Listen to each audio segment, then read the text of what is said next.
One of the privileges of not being with you in person today is I get to talk to you twice. One at the beginning and here we are at the end. The reason why today's conversations are so important is that we are living in revolutionary times. That's why we need a revolution in education. And there are two big drivers of change. One of them is population growth. We live in a world now that's more populated than any time in history. There are about 7 billion people on the earth, which is more human beings than any other time, and we're heading for 9 billion. That's reason enough in itself. But the second is technology and the way that technologies are transforming everything we do, economically, culturally, how we think and how we relate. I published a book 10 years ago called Out of Our Minds, Learning to be Creative. And I've just issued a new version of it. And the reason is that so much has happened in the last 10 years. I mean, 10 years ago, there was no Google, there was no Facebook, no Twitter, no social media of any sort. There were no smartphones, no iPhones, no iPads, none of the things that we take for granted. And that rate of change is going to accelerate. It's not going to decrease. And we're not heading towards some calm pasture where all the changes will be behind us. They'll simply become more tumultuous. By the way, I wrote the new version of the book on Microsoft Word. I don't know if any of you use Microsoft Word, but I don't know if you've noticed it, but if you do, that it has opinions on what you write. It comments on your literary style. You get little green squiggles if it doesn't approve of what you just said. And one of the things it disapproves of is the passive voice. So you can't say the roundhouse was built.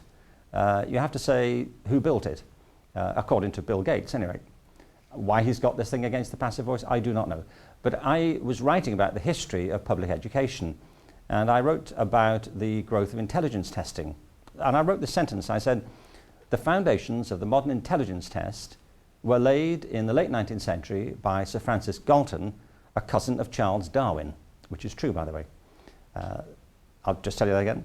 The foundations of the modern intelligence test were laid in the late 19th century by Sir Francis Galton, a cousin of Charles Darwin. Well, Microsoft Word didn't like that. It had little green squiggles because it had the passive voice, were laid. And it suggested the alternative in the active voice. And what it suggested was, in the late 19th century, Sir Francis Galton laid a cousin of Charles Darwin. The foundation of the modern intelligence test. Well, not really, I feel.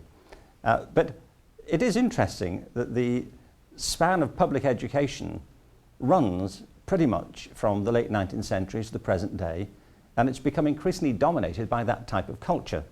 And what will subvert it in the end as well is the rapid changes that are overtaking us, some of them being driven by technology. So it is important that we sense the scale of the challenges that education is involved with, and also the need for us to see education as the key to the future. There was a great quote by H.G. Wells, another great 19th century writer, one of the few people to look into the future and see something that has been borne out by events.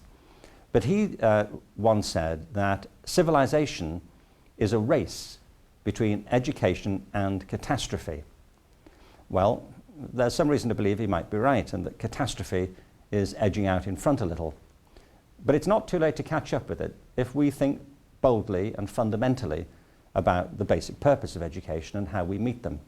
But what I also wanted to leave you with is this thought that as we consider the changes that need to be made, we don't have to reinvent everything. You're standing today, or sitting if you are, in a very long tradition of debate about alternatives to the mainstream forms of education. Many things that I argue for have been argued by other people eloquently in the past and practiced by them. There was a long tradition in what was sometimes called progressive education.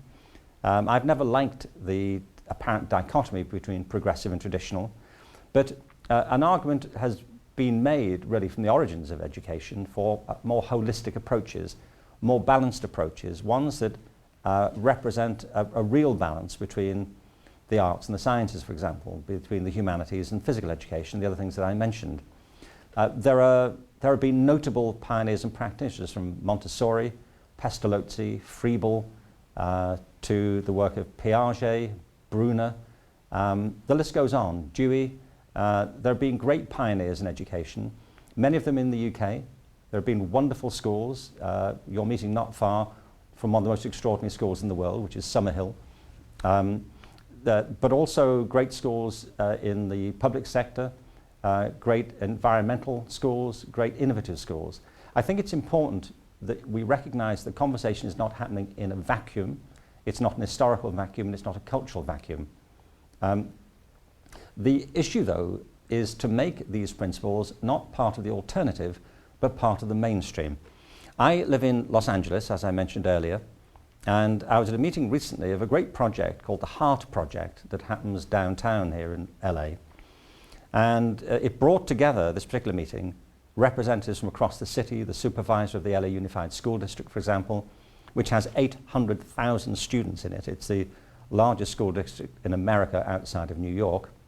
And we were there to talk about the future of alternative education. What really interested me was this, that the principles of alternative education are designed to re-engage young people with education who've dropped out of it or been failed by it. And the principles are interesting. They're all based, all the alternative education approaches all around the world are based on a personalized curriculum. They're based on an intensive relationship between students and teachers. They're based on group activities and close links with the community.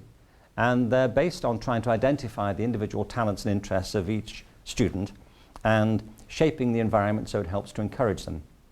Well, I was saying at this meeting in LA that these principles of alternative education are actually the principles of education, just good education. It seems to me bizarre that they've now become confined to the alternative to mainstream education. And I think our job is to make the what's been hitherto, in a way, the fringe of education, the periphery, it's to move those principles to the center. I think if all of education were modeled on similar principles, then our students wouldn't be dropping out in the first place, and they'd be getting much more from education, and we'd be getting much more from them. The new technologies are among the factors that we need to change, and they're among the factors that will make the change possible. They make available now tremendous opportunities to personalize education. They're not the whole answer. I believe it's true of all technology, that technology on its own doesn't do much. It's what you do with it. You know, a camera doesn't produce great photographs, but a great photographer might. A piano in itself doesn't produce great music, but a great musician could. And the technologies we have available in the schools don't make for great education, but great educators can make something great of them. So as we look into the future from where we sit now, it's as hard for us to predict the future as it was for the architects of the 19th century to predict the world that we now live in. But if we are resilient, and if we invest in and believe properly in our true creative powers, if we apply them in all our educational settings, then we will begin to shape a different type of future for everybody. And it's important, therefore, that as we go away from today's conference, that we take seriously the pledge form that TEDx has put before us, asking us if we'd be prepared to pledge ideas or resources or money or time to making something happen. Well, I want to say that I have done that. I do that. I spend all my time in promoting changes in education and supporting those who do. And I'm delighted to offer my pledge to support whatever comes from TEDx to take this conversation forward and help to shape a future that we all want to live in. Thank you very much.